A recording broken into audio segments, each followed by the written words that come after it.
أعوذ بالله من الشيطان الرجيم وإني أعيذها بك وذريتها من الشيطان الرجيم ربي أعوذ بك من همزات الشياطين وأعوذ بك ربي أن يحضرني بسم الله الرحمن الرحيم وصلى الله على سيدنا محمد وسلم فسيني جام يالا ليغي ko Serigne Touba fasiyene liggéeyal Serigne Touba jaamoo ko yàlla si daraje yonent bi sallallahu alayhi wa sallam si barkeb Cheikh Ahmadou Bamba Khadimal Mustafa si doole maam Cheikh Ibrahima Fall Babil Mouridina ak si yërmande Cheikh Salihu Mbacké radiyallahu taala anhu assalaamu aleykum wa rahmatullah wa barakatuhu ñoo ngi siyaare mbokk jullit yi ak mbokk taalibe yi. Bonjour ou bonsoir à tout le monde. Nous commençons cette introduction par le mot pardon.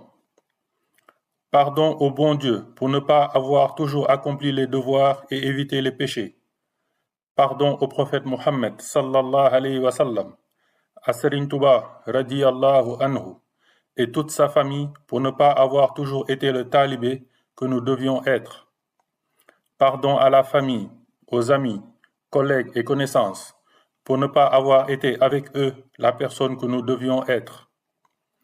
Nous demandons pardon à tout le monde du fond du cœur. Nous regrettons pour tout ce qu'on a pu faire ou dire qui a été l'objet de contrariété d'une quelque manière que ce soit, tout en ayant l'intention de ne plus jamais recommencer. Et la raison pour laquelle nous n'avons pas toujours été celui que nous devions être, la raison pour laquelle nous n'avons pas toujours agi comme nous devions agir, c'est en grande partie par manque de savoir. Nous avons fauté parce que nous ne savions pas, et beaucoup de gens commettent des erreurs, fautent, commettent des péchés, prennent les mauvaises décisions et n'agissent pas de la meilleure manière parce que tout simplement, ils ne savent pas. Comme l'a dit Serigne Bassirou Mbacké Khelcom, beaucoup de personnes considèrent ce bas monde comme une coupe qu'on convoite ou une course qu'on se dispute, de manière à ce que si les uns gagnent la coupe ou gagnent la course, les autres pensent qu'ils ont perdu, à tel point que ceux qui se considèrent perdants, la réussite des uns leur fait mal ou suscite en eux de l'envie, voire de la méchanceté. Ça, c'est une grosse erreur de leur part, parce que tout simplement, ils ne savent pas, parce que tout simplement, ils ne connaissent pas le bon Dieu et la largesse de ses bienfaits. La lune profite à tout le monde, tout un chacun bénéficie de sa clarté durant la nuit, sans que le bénéfice des uns puisse entraver celui des autres. Et pourtant la lune n'est qu'une créature comme toute autre créature. Alors que dire de la largesse des bienfaits du Seigneur, lui qui a créé la lune? Si aujourd'hui une personne ne vient pas en aide envers une autre personne se trouvant dans le besoin, c'est parce qu'elle ne sait pas que le simple fait de donner une bouchée de pain à une personne qui en a besoin est cause d'entrer au paradis pour celui qui l'a donné. Celui qui ne fait pas sa prière de façon assidue, c'est parce qu'il ne mesure pas l'importance de la prière pour lui. On ne lui a pas expliqué pourquoi il doit la faire et pourquoi elle est si importante. Celui qui se rabaisse à faire de la médisance, c'est-à-dire à parler dans le dos de quelqu'un, ou colporter les paroles des uns aux autres dans le but de semer la discorde, c'est parce qu'il ne sait pas que c'est l'une des plus grandes causes de châtiment dans la tombe. Et ces exemples ne sont qu'une infime partie de tout ce que le savoir nous permet de faire et de ce qu'il nous permet d'éviter, ce qui est d'ailleurs sa définition. Serigne Mbaye Diakhaté a dit « La science, c'est savoir ce que tu dois faire et savoir ce que tu dois éviter. » C'est pourquoi Serigne Touba, radiyallahu anhu, disait « Ce qui est important dans la science, c'est ce qui te permet de retirer tes pieds d'où tu les as mis, alors qu'ils ne devaient pas s'y trouver, ou bien ce qui te permet de les mettre là où ils devraient être. Quelle que soit la consistance de ta science, ce qu'on considère comme étant de la science, ce qui est utile dans cette science, c'est ce qui t'incite à faire le bien ou qui te pousse à laisser le mal. Et l'application de savoir quoi faire et savoir quoi éviter, c'est ce qu'on appelle le bon comportement envers notre Seigneur et envers les personnes qui se trouvent autour de nous et avec qui nous partageons notre vie, que ce soit nos parents, notre conjoint, nos enfants, nos amis, nos voisins, nos collègues, etc. Parce qu'en effet, le savoir, ça s'applique. Serigne Touba, radiyallahu anhu, a dit « Celui qui a acquis la science et ne l'applique pas est un âne chargé. » Et maintenant, ce bon comportement, une fois que tu l'appliques de la meilleure manière que tu peux, c'est ce qui te procure l'agrément d'Allah. L'agrément d'Allah s'obtient donc par l'apprentissage de la science de la religion et l'application de cette science à travers un bon comportement envers Dieu et envers les hommes. Et c'est d'ailleurs la raison pour laquelle le prophète sallallahu alayhi wa sallam a été envoyé. Le prophète Mohammed sallallahu alayhi wa sallam a dit « J'ai été envoyé pour parfaire le meilleur des comportements. » Serigne Touba radiyallahu anhu disait que les chemins qui mènent à Dieu sont aussi nombreux que les souffles des créatures, mais le chemin le plus court qui te fait accéder au Seigneur, c'est celui de l'excellence de comportement. Et c'est justement l'objectif final de ces audios, pour nous tous, accéder à Dieu et obtenir son agrément. Parce que tout musulman ne peut pas obtenir plus que l'agrément d'Allah, et c'est ce que nous souhaitons à tout un chacun. Comme le dit Serigne Touba, radiyallahu anhu, le savoir permet de distinguer le vrai du faux. Donc, savoir nous permet à nous, adultes, de nous remettre en question et de voir si nous sommes dans le vrai ou le faux, dans tous les domaines de notre vie, que ce soit notre vie spirituelle par rapport à justement celui qui nous a donné cette vie et qui est le Seigneur, notre vie personnelle, notre vie familiale, notre vie professionnelle, etc. Cela nous permet de ne plus refaire certaines erreurs, fautes ou péchés parce qu'on ne savait pas. Aux plus jeunes, le savoir leur permet d'éviter de faire ces mêmes erreurs, ces mêmes fautes ou péchés que nous, adultes, avons commis. Nous avons passé ces derniers temps à nous instruire sur la science religieuse et à approfondir le très peu de connaissances que nous avions dans ce domaine. Et ce sont ces connaissances que nous aimerions partager avec vous, et ce, afin que vous puissiez profiter d'autant de bénéfices et d'utilité que nous en avons tiré, sinon plus. Nous avons choisi la transmission orale afin de véhiculer ces connaissances parce que c'est par cette méthode que le prophète sallallahu alayhi wa sallam a recommandé pour apprendre la science de la religion. Il a dit que la science de la religion s'apprend par transmission orale et cette transmission sera faite tous les lundis et vendredis sur les plateformes dédiées à cet effet. Aussi, ces audios ont été faits en ayant à l'esprit l'éducation de nos enfants, de nos petits frères et sœurs, de nos petits cousins, etc. Donc, pour dire que nous avons essayé d'adapter ces audios aussi bien pour nous, adultes, qui voulons apprendre un peu plus sur la religion, que pour un enfant ou un jeune qui n'y connaît pas grand-chose. Donc, nous avons fait en sorte que ces audios soient autant utiles pour quelqu'un de novice qui ne connaît que très peu de la religion que celui qui cherche à se perfectionner spirituellement. Les audios vont être aussi bien en français qu'en wolof, pour permettre à ce que le maximum de gens puissent en bénéficier. Nous ne voulions pas que la langue utilisée soit un frein pour quiconque ne comprendrait pas le français. Et j'appelle dans ce cadre à votre indulgence sur la traduction, en sachant que nous avons vraiment essayé de faire de notre mieux pour traduire de la meilleure manière possible. Mais ce n'est pas toujours facile d'avoir les bons mots adéquats quand on passe d'une langue à une autre. Le professeur auprès duquel nous nous sommes instruits et qui nous a inculqué la plupart des choses que nous rapporterons dans ces audios, nous a enseigné, nous a demandé d'exporter, de transmettre les connaissances acquises à notre entourage. Il a dit que ce qu'on appelle la darwa n'est pas spécifique à un groupe de personnes, tels que les imams. Chaque personne qui a la capacité d'ordonner le bien et d'interdire le mal, de propager le vrai, doit le faire.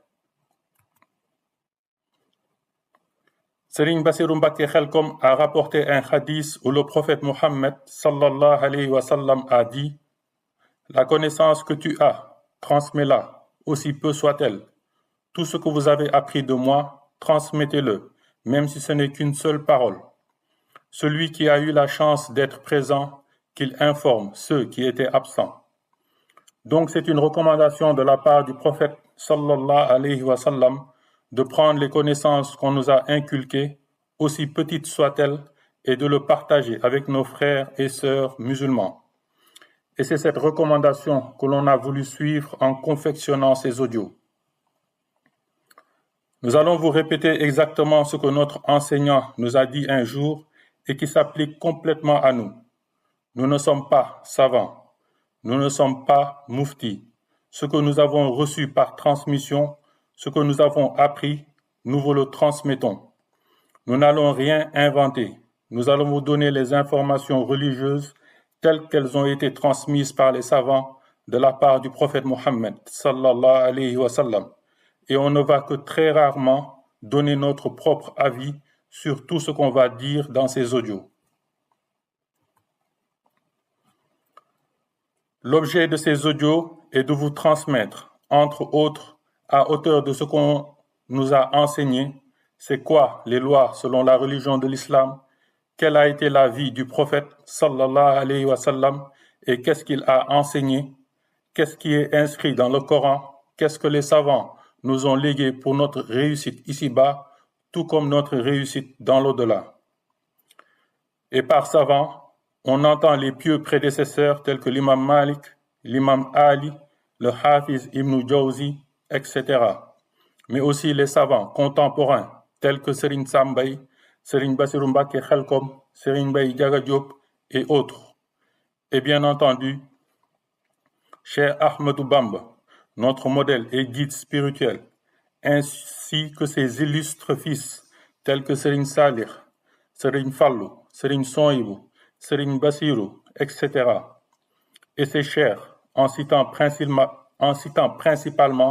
Mam Cheikh Ibrahim Fall, qui est notre porte dans la voie du Cheikh et le spécimen type de ce qui est un mouride, mais aussi Serigne Baye Diakhaté, Serigne Moussa Ka et autres.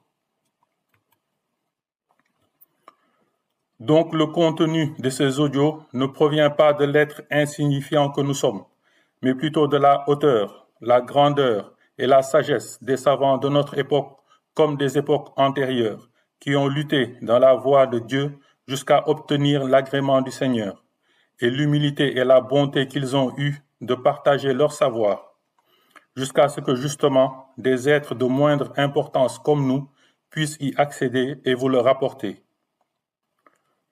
Le prophète sallallahu alayhi wa sallam a dit dans un hadith: la meilleure des œuvres, c'est de croire en Allah et en son messager.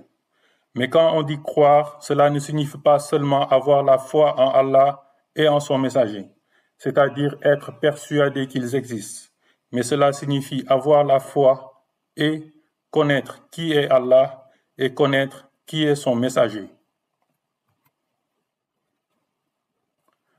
Il a été rapporté qu'un compagnon a demandé au prophète sallallahu alayhi wa sallam quelle est la meilleure des œuvres, et le prophète sallallahu alayhi wa sallam lui a répondu: c'est la science, la connaissance d'Allah, le tawhid, c'est-à-dire la connaissance d'Allah qui te permet de croire en Allah. Le compagnon qui a posé la question pensait lui à un acte à faire. Est-ce que c'est la prière? Est-ce que c'est le jeûne? Est-ce que c'est l'aumône? Lui, il pensait à une action. Alors le compagnon lui dit: on te demande au sujet d'une œuvre, quelle est la meilleure des œuvres? Et tu nous réponds en parlant de la connaissance, de la science qui concerne Allah. Alors le prophète sallallahu alayhi wa sallam lui a répondu: faire beaucoup d'actes sans connaître Allah, ça, ce n'est pas utile. Mais faire peu d'actes avec la connaissance d'Allah, c'est ça qui est utile. Et pour preuve, la voix de Serigne Touba, radiyallahu anhu, ne sort pas de ce cadre-là. Serigne Bassirou Mbacké Khelcom a rapporté que Serigne Touba, radiyallahu anhu, a dit: Je n'ai jamais cessé de chercher à savoir qui est Dieu. Tous mes voyages et visites chez les savants et les awliya, mon intention ainsi que mes actes accompagnés de mes paroles, tout cela, c'était dans le seul but de connaître Dieu, afin d'obtenir son agrément. Et l'agrément d'Allah, c'est la plus grande chose que tout musulman devrait chercher à obtenir. Serigne Bassirou Mbacké Khelcom de rajouter que c'est la raison pour laquelle, lorsque Serigne Touba, radiyallahu anhu, est venu, il a revivifié la recherche de l'obtention de l'agrément de Dieu dans le cœur des gens. Les premiers à le rejoindre, on les a appelés des mourides. Le mouride, c'est le musulman qui s'est plongé dans l'iman, l'islam et l'ihsan. Il s'est plongé dans ces trois parties qui constituent la religion, dans le seul but d'obtenir l'agrément d'Allah. C'est pourquoi le cheikh, lui, n'appelle pas mouride quelqu'un qui se dit son talibé, mais il appelle mouride toute personne qui recherche l'agrément d'Allah, et quel que soit son tariqa. Ainsi, il disait, quel que soit le wird que tu prends, il acheminera l'aspirant, le mouride, dans l'enceinte du Seigneur. Donc c'est une ignorance que de considérer que, lorsqu'on dit mouride, quelqu'un se frappe la poitrine en pensant qu'on ne parle que de lui, ou que lorsqu'on le dit, un autre prend ses chaussures et part, pensant qu'il n'en fait pas partie. Donc l'objectif ultime de ces audios, c'est de faire de nous des mourides qui ont obtenu l'agrément d'Allah. Mais ce n'est pas un objectif que l'on confère à un groupe de gens en particulier et que les autres n'en fassent pas partie. C'est un objectif que l'on partage avec tous les musulmans, tout tariqa confondu, sans exception. En demandant par la grâce du bon Dieu qu'il nous permette d'atteindre cet objectif par le haut degré de son prophète Mohammed, sallallahu alayhi wa sallam, par la baraka de notre cher Ahmadou Bamba, le serviteur du prophète, sallallahu alayhi wa sallam, par la force de Mam Cheikh Ibrahim Fall, la porte d'entrée du mouridisme, et par la miséricorde de Serigne Salihou Mbacké, que le bon Dieu soit satisfait de lui. Assalamu alaikum wa rahmatullah wa barakatuhu. jërëjëfeeti Cheikh Ahmadou Bamba Khadim al Mustafa, jaajëfeeti Mam Cheikh Ibrahima Fall Babil Mouridine wa sallallahu ala sayyidina